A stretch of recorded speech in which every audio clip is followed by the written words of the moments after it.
வந்து ரொம்ப சந்தோஷமாக வந்து அந்த பேப்பரை எடுத்துகிட்டு வந்து காட்டுறாங்க. பார்த்தீங்களா டாக்டரு, உங்கள் முகம் வந்து வந்திருக்கு பேப்பரில். நீங்கள் என்ன பண்ணீங்கன்னு வந்திருக்கு. எங்களுக்கெல்லாம் அவ்வளோ சந்தோஷமாக இருக்குது அப்படி சொல்லிட்டு இருக்காங்க. என்ன பண்ணனா, நீ பண்ண வேலைக்கு தான் வந்திருக்கு. என் வாழ்க்கையை அழிச்சிட்டல அப்படி சொல்லிட்டு பலார்னு ஒன்று அறை விடுறாரு. அதை பார்த்துட்டு சிந்து ஒன்றும் புரியாமல், என்ன டாக்டர் என்ன ஆச்சு அப்படின்னு. என்ன ஆச்சா, என்னை 6 மாதத்துக்கு சஸ்பெண்ட் பண்ணிட்டாங்க. இதுக்கப்புறம் நான் டாக்டர் தொழிலே செய்ய முடியாது. 6 மாதத்துக்கு நான் சும்மா தான் உட்காரணும். எல்லாத்துக்கும் காரணம் நீ தானே அப்படின்னு சொல்கிறாரு. அதை கேட்டு அதிர்ச்சி அடைகிறாங்க. நான் என்ன பண்ணேன், நீ என்ன பண்ணியா? உன்னால தானே இவ்வளோ வந்து கேவலமான ஒரு பேரை நான் எடுத்து வச்சுருக்கேன். ஒரு பொண்ணை இந்த மாதிரி தூக்கிட்டு போய் கல்யாணம் பண்ணால் டாக்டருக்கு எனக்கு அப்படியே வந்து கௌரவம் கொடுப்பாங்களா அப்படி சொன்னோன்னே அப்படியே அதிர்ச்சி அடைகிறாங்க. இவ்வளோ நாள் நான் நம்பர் 1 டாக்டர் தெரியுமா உனக்கு? இந்த பேர் எடுக்கிறதுக்காக நான் எவ்வளோ கஷ்டப்பட்டேன்னு உனக்கு தெரியுமா? சின்ன வயசுலேருந்து டாக்டர் ஆகுது என்னோடய கனவு. அதுக்காக நான் கடினமாக உழைச்சேன், கடினமாக கஷ்டப்பட்டேன். அதே மாதிரி என் பெரியம்மாவும் எனக்கு சப்போர்ட் பண்ணாங்க. அதனால தான் நான் டாக்டராக இப்போ வரைக்கும் இருக்கேன். இந்த டாக்டர் தொழிலை நான் புனிதமாக நினைக்கிறேன், என் உயிராக நினைக்கிறேன். அப்படிப்பட்ட தொழிலை என்னை செய்ய விடாமல் பண்ணிட்டல. நீ என்னை ஏமாற்றி கல்யாணம் பண்ண, அது கூட நீ உன் ஆசைக்காக கல்யாணம் பண்ண அப்படின்னு சொல்லிட்டு நான் வந்து நினச்சிக்கலாம். ஆனால் நீ என்னை நம்ப வச்சு இந்த மாதிரி பண்ணிவிட்டு என்னை கெட்ட பேராக்கி ஊரெல்லாம் வந்து என்னை அசிங்கப்படுத்தி விட்டுருக்க பாரு. இதை மட்டும் எக்காரணை கொண்டு மன்னிக்க மாட்டேன். நீ என்னை லவ் பண்ணுறேன்னு சொன்னல, லவ்னா என்னன்னு தெரியுமா உனக்கு? ஒருத்தருக்காக இன்னொருத்தர் விட்டு கொடுக்குறது தான் அன்பு. நீ என்னைக்காவது ஒரு நாள் என்னை பற்றி யோசிச்சிருக்கியா? என்னோட மான மரியாதை காப்பாற்றணுமே அப்படின்னாவது யோசிச்சிருக்கியா? என்னை அசிங்கப்படுத்தி அவமானப்படுத்தி இதில் காதல் வேற சொல்கிற.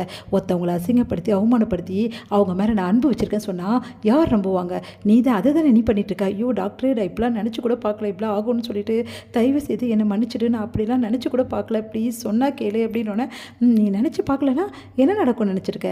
எல்லார் முன்னாடியும் நீ எவ்வளோ வேணாலும் அசிங்கப்படுத்தி அவமானப்படுத்திடுவேன். இப்போ எல்லாரும் என்னை கேவலமாக நினைக்கிறாங்க. ஒரு புழுவை பார்க்குற மாதிரி பார்க்குறாங்க, ஒரு டாக்டரை பார்க்குறாங்க. நாள் வரைக்கும் நான் சேர்த்து வச்ச எல்லா பெருமையையும் சந்தோஷத்தை எல்லாத்தையுமே நீ மொத்தமாக அழிச்சிட்டல. உனக்கு நான் என்னடி பாவம் பண்ணேன்? உன் கூட நான் பேசினேன், பழகினேன், ஒரு ஃப்ரெண்டாக நினச்சேன். அதுக்கு நீ செய்கிற கைமாறா இதெல்லாம்? நீ எல்லாம் ஒரு பொண்ணா? உன்னை பார்க்குறதே எனக்கு பாவமாக இருக்குது, உன்னை நினைக்கிறதே எனக்கு பாவம். ஐயோ, உன்னை பார்க்கவே என்னால் முடியல. தயவு செய்து என் கண்ணு முன்னாடி நிற்காத. ஐயோ டாக்டரே, ப்ளீஸ் டாக்டரே, இப்படி பண்ணாத டாக்டரே, நான் வேணும்னு செய்கிற டாக்டரே. நான் ஏதோ ஒன்று செய்ய போய் இந்த மாதிரி ஆயிடுச்சு. ஆனால் சொல்கிறேன், கண்டிப்பாக உனக்கு வேலை கிடைச்சிடும், நீ கவலைப்படாத. நீ யார் சொல்கிறதுக்கு? அதெல்லாம் எனக்கு வேலை கிடச்சிடும், எல்லாம் ஓகே தான். ஆனால் 6 மாதத்துக்கு நரக வேதனை நான் அனுபவிப்பேனே, அதை நீ அனுபவிப்பியா அப்படின்னு சொன்னோன்னே அப்படியே அதிர்ச்சி அடைகிறாங்க. நீ எல்லாம் ஒரு பொண்ணு, உன்கிட்ட போய் பேசுகிறேன் பாரு, என்ன எதில் அடிக்கணும்னு தெரில அப்படி சொல்லிட்டு போகிறாரு. இதை பார்த்துட்டு வந்து தாங்கிக்க முடியல. இங்கே பார், நான் ஒரு விஷயம் மட்டும் சொல்கிறேன், நீ பண்ண எல்லா விஷயத்தையும் நான் நிரூபிப்பேன். ஆனால் நிரூபித்த அடுத்த நிமிஷம் நீ கண்ணு முன்னாடி கூட நிற்கக்கூடாது, நீ எங்கேயுமே இருக்கக்கூடாது. உன்னை பார்க்க எனக்கு செம்ம காண்டாகுது.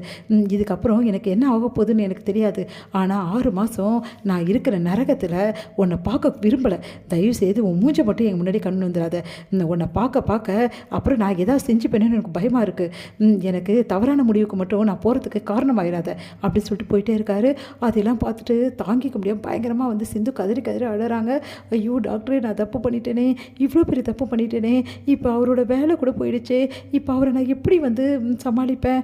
ஒன்றுமே புரியலையே. அவருக்கு என் மேலே இருக்க கொஞ்சம் நிமிஷம் வந்து இந்த கரிசனை கூட போயிடுமே, இப்போ நான் என்ன பண்ணுவேன் அப்படி சொல்லிட்டு பயங்கரமாக கதறிக்கார அழறாங்க.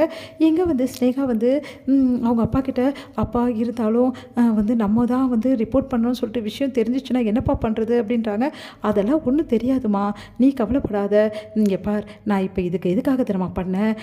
உன்னை முழுசாக விரும்பணும், அந்த சிந்துவை முழுசாக வெறுக்கணும், அதனால தான் அப்படின்ற